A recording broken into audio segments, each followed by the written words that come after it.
జై శ్రీమన్నారాయణ. అందరికీ నమస్కారం. ఈరోజు మన వీడియోలో విష్ణు సహస్రనామంలోని 34వ శ్లోకం యొక్క పూర్తి వివరణ తెలుసుకుందాం. ఈశో విశిష్ట శిష్టేష్ట శిఖండీ నహుషో వృషః క్రోధ క్రోధకృత్కర్త విశ్వబాహుర్మహీధర.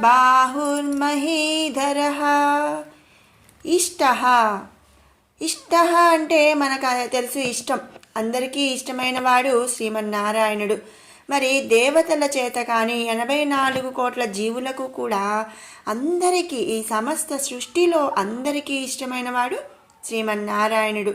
మరి ప్రీతిపాత్రమైన పరమాత్మ స్వరూపుడు కనుక శ్రీమన్నారాయణుడిని ఇక్కడ మనం ఇష్ట అనే నామముతో స్తుతించుకుంటున్నాము. తర్వాత నామం అవిష్ట, విశిష్టమైనవాడు. విశిష్ట అంటే విశిష్టం, మరి అవిష్ట అంటే విశిష్టమైనటువంటి వాడనమాట.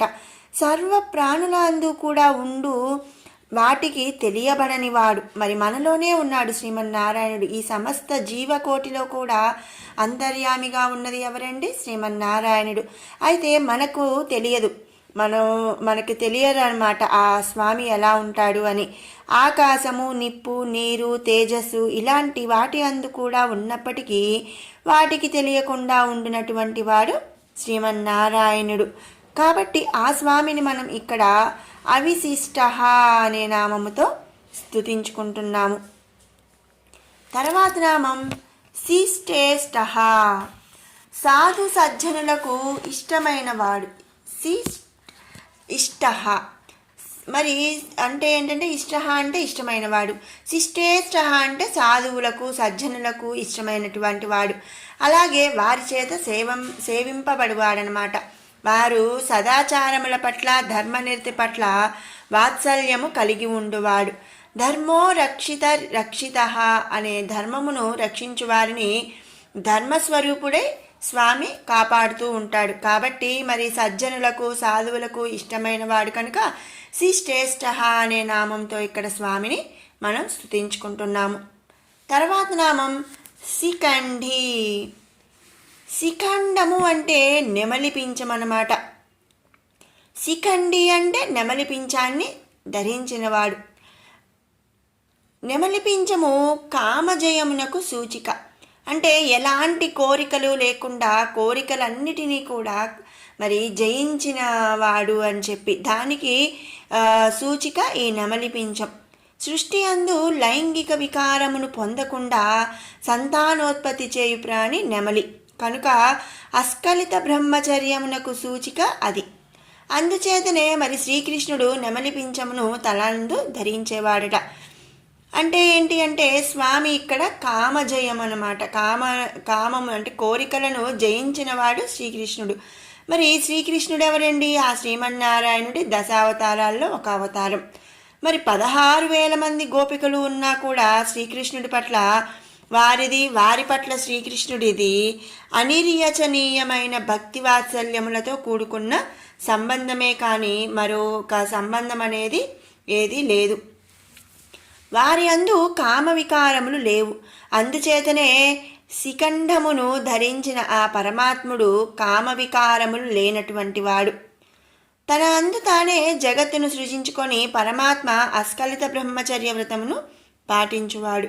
ఇక్కడ మరి మనం నెమలి ఏంటంటే తనలోనే తను మరి ఎలాంటి లైంగిక వికారము అంటే లైంగిక సంబంధము ఏమీ లేకుండానే మరి సంతానోత్పత్తి చేస్తుంది నెమలి. కాబట్టి ఆ పరమాత్ముడు కూడా మరి ఏంటండి తనలోనే తనందే తాను ఈ జగత్తు మొత్తాన్ని కూడా సృష్టించాడు. అలాంటి పరమాత్మ అస్ఖలిత బ్రహ్మచార్య వ్రతమును పాటించువాడనమాట. కనుకనే అతడు ఇక్కడ శిఖండి అనే నామముతో స్తుతించబడుతున్నాడు. తర్వాత నామం నహుషః. మాయ అనేది సంసార సాగరమందు జీవులను బంధించి కర్మబద్ధులు చేయువాడు అని అర్థం నహుషః అంటే. మరి ఆ స్వామి అందరినీ, ఈ సమస్త జగత్తును కూడా మాయ అనే సంసార సాగరమందు బంధించేస్తున్నాడు. ఆ బంధించి మరి వాళ్ళని కర్మబద్ధులను చేస్తున్నాడు అనమాట. అంటే మరి ఈ మాయ అనే సంసార సాగరంలో మరి ఉన్నవాళ్ళు ఏంటండి, తన మన అనేది లేకుండా, లేదు ఇది నాది నాకే కావాలి, ఇట్లా కొన్ని బద్ధలు కర్మాలు అనేవి జరుగుతూ ఉంటాయి. అలా మరి ఈ సమస్త జగత్తును కూడా మాయా అనే సంసార సాగరమందు బంధించి కర్మబద్ధులు చేస్తున్నాడు. కాబట్టి మనం ఇక్కడ స్వామిని నహుషః అనే నామముతో స్తుతించుకుంటున్నాం. తర్వాత నామం వృషః. మరి పరమాత్మ స్వరూపుడైన ఆ పరమేశ్వరుడు తనని ఆశ్రయించిన వారి పట్ల అమృతమయమైన కరుణారసధారలను కురిపించుట చేత అతడు వృష అని చెప్పి ఇక్కడ స్తుతించబడుతున్నాడు. మరి మనం ఇంతకుముందు నామాల్లో కూడా చాలాసార్లు చెప్పుకున్నాము. ఆ స్వామి మరి ఇక్కడ మాయా అనే దాంట్లో పడేస్తాడు. మరి దాని నుంచి బయటికి వచ్చి ఆ స్వామి పాదాలను పట్టుకొని మరి నువ్వే నాకు దిక్కు అని ఆశ్రయించిన వారికి మళ్ళీ ఆ స్వామి మరి కరుణ చూపిస్తూ ఉంటాడు. అలాగే మరి ఆయనే మంచి దారి చూపిస్తాడు, ఆయనే చెడు దారి చూపిస్తాడు. అన్నీ కూడా ఆయన ఒక మరి ఆటలే అన్నమాట. మరి అలా విధంగా ఇక్కడ తనని ఆశ్రయించిన వారి పట్ల మరి అమృతమయమైన కరుణారసధారలను కురిపిస్తున్నాడు. కాబట్టి ఆ స్వామిని మనం వృషః అనే నామంతో స్తుతించుకుంటున్నాం. తర్వాత నామం క్రోధః. సకల కోపములు కూడా జయించిన నిత్యానంద స్వరూపుడు పరమాత్ముడు. అతడు శాంత సహన గుణములతో ప్రకాశించేవాడు. తన భక్తుల అందుకల క్రోధములను కూడా హరించేవాడు శ్రీమన్నారాయణుడు. అంటే ఏంటి అంటే ఇప్పుడు మనం వింటూ ఉంటాము, కోపం ఎక్కువ ఉన్నవాళ్ళు మరి రాయి పెట్టుకోండి, లేదా ఈ స్వామిని పూజించండి, ఈ విధంగా చేయండి అని చెప్పి వింటూ ఉంటాం. ప్రతి సమస్యకు కూడా ప్రతి ఒక్కదానికి కూడా ఆ పరమాత్మని ఏదో ఒక రూపేణ పూజించాలి, మరి ఆశ్రయించాలి అని చెప్పి మనం తెలుసుకుంటూ ఉంటాం, వింటూ ఉంటాము. మరి ఏంటి అంటే ఆ స్వామి ఎవరైనా కూడా మరి నేను నా పిల్లలే కదా అని చెప్పి నేను వాళ్ళు అడగకుండానే నేనేమి అన్నీ చేయలేం కదండి. అలాగే స్వామి కూడా ఏంటి అంటే స్వామిని ఆశ్రయించాలి. స్వామి నాకు ఈ బాధ ఉంది, లేదా నాకు ఇలా మరి తరచూ కోపం వస్తుంది, లేదా మరి తరచూ ఈ విధంగా ఉంటుంది, నాకు ఇవి మరి నెరవేర్చండి, నాకు ఇవి పోగొట్టండి అని చెప్పి మనం తలుచుకుంటూ ఉంటాము. ఆ విధంగా ఏంటి అంటే స్వామి మరి సకల కోపాలను కూడా జయించిన నిత్యానంద స్వరూపుడు. ఆ విధంగా మరి ఆయన కోపాలను జయించాడు. అలాగే తనను నమ్మిన తన భక్తుల అందుగల క్రోధములను కూడా హరించేవాడు శ్రీమన్నారాయణుడు. కనుక ఇక్కడ స్వామిని మనం క్రోధః అనే నామంతో స్తుతించుకుంటున్నాము. తర్వాత నామం క్రోధకృత్కర్త. మరి క్రోధకృత్కర్త, కర్త అంటే మరి చేసేవాడు. క్రోధకర్త మరి దుర్జనుల పట్ల క్రోధము కలిగి ఉండువాడు. ధర్మములను విసర్జించిన వారే దుర్జనులు, వారిని క్రోధము చేత శిక్షించువాడు. కనుక పరమేశ్వరుడు క్రోధకృత్కర్త అని చెప్పి ఇక్కడ స్తుతించబడుతున్నాడు. మరి అంటే ఏంటి అంటే తప్పు చేసిన వాళ్ళని మరి ధర్మాలను పాటించకుండా మరి అందరినీ బాధిస్తూ ఉండే వాళ్ళని, అందరి పట్ల తప్పులు చేసే వాళ్ళని, మరి చెడ్డ పనులు చేసే వాళ్ళని, వీళ్ళందరినీ కూడా మరి వాళ్ళందరూ దుర్జనులు అనమాట. వాళ్ళని క్రోధం ఆయన యొక్క కోపంతో స్వామి శిక్షిస్తాడనమాట. స్వామి కోపంతో శిక్షిస్తాడు. మరి తప్పు పనులు చేసేటప్పుడు మరి మన పిల్లలైనా సరే మనం వాళ్ళని శిక్షిస్తూ ఉంటాము ఏదైనా తప్పు చేసినప్పుడు.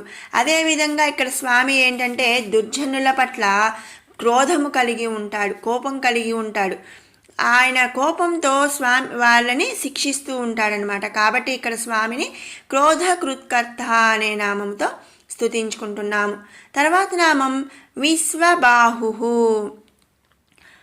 బాహు అంటే మరి బాహువులు అనమాట. విశ్వ అంటే విశ్వం, ఈ విశ్వమంతా వ్యాపించి ఉన్నటువంటి బలమైన బాహువులు కలవాడు శ్రీమన్నారాయణుడు. విశ్వమంతా వ్యాపించుట చేత జీవుల బాహువులన్నీ తనవిగా కలవాడు. మరి బాహువులు కర్మాచరణ సంకేతం. విశ్వమందు కర్మల కతడే మూలము అని చెప్పి ఇక్కడ మనం తెలుసుకోవాలి.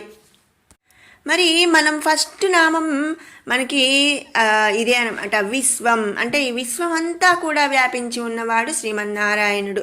ఈ విశ్వం అంతా కూడా ఆయనదే అని చెప్పి ఆ విశ్వాన్ని ఆయనతో మరి పోలుస్తాము. అంటే ఏంటి, విశ్వం అంతా వ్యాపించి ఉన్నాడు. మరి అలాంటి ఆయన బాహువులు కూడా మరి విశ్వమంతా కూడా వ్యాపించి ఉన్నాయి అన్నమాట. కనుక మరి ఆ స్వామిని ఇక్కడ విశ్వబాహు అనే నామముతో స్తుతించుకుంటున్నాం. తర్వాత నామం మహీధరః. మహి అంటే భూమి, ధరహ అంటే ధరించినవాడు, అలాగే ఆధారభూతుడు అని అర్థం. ఈ భూమికి ఆధారభూతుడు అతడే, కనుక అతడే మరి ఈ భూమిని ధరించిన వాడనమాట. అందుకనే అంటే మరి ఈ సకల జగత్తు కూడా మరి ముక్లోకాలు కానీ మరి అన్ని జీవుల్లో దేవతల్లో మరి అన్ని జీవరాశుల్లో కూడా స్వామి అంతర్యామిగా ఉన్నాడు. కాబట్టి మహీధరః అంటే భూమిని ధరించిన వాడు కాబట్టి ఆ స్వామిని మనం ఇక్కడ మహీధరః అనే నామముతో స్తుతించుకుంటున్నాము. ఇది 34వ శ్లోకంలోని నామాల యొక్క పూర్తి. ఇప్పుడు 31 నుంచి 40వ శ్లోకం వరకు కూడా ఒక్కసారి పారాయణ చేసుకుందాం.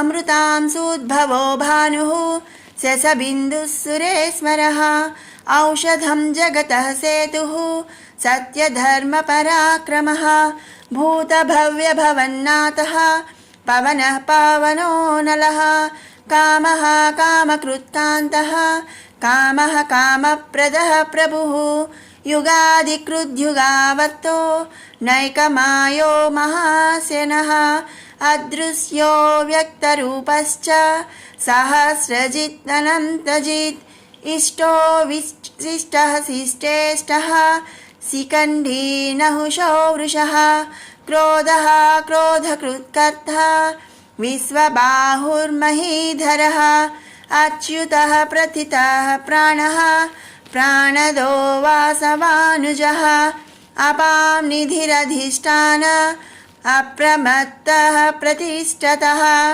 స్కందః స్కందధరో ధుర్యో వరదో వాయువాహనః వాసుదేవో బృహద్భాను రాధిదేవः పురందరः అశోకస్తారణస్తారः శూరः సౌరిర్జనేశ్వరः అనుకూలः శతావర్తः పద్మీ పద్మనిభేక్షణः పద్మనాభో రవీందాక్షः పద్మగర్భः శరీరభృత్ మహర్తిః బుద్ధో వృద్ధాత్మా మహాక్షో గరుడధ్వజः అతులः శరభో భీమः సమయజ్ఞో హవిర్హరిः సర్వలక్షణలక్షణ్యో లక్ష్మీవాన్ సమితింజయः విక్షరో రోహితో మార్గో హేతుర్ధామోదరः సహః మహీధరో మహాభాగో వేగవానమితాశనః. ఓం శ్రీ పరబ్రహ్మణే నమః.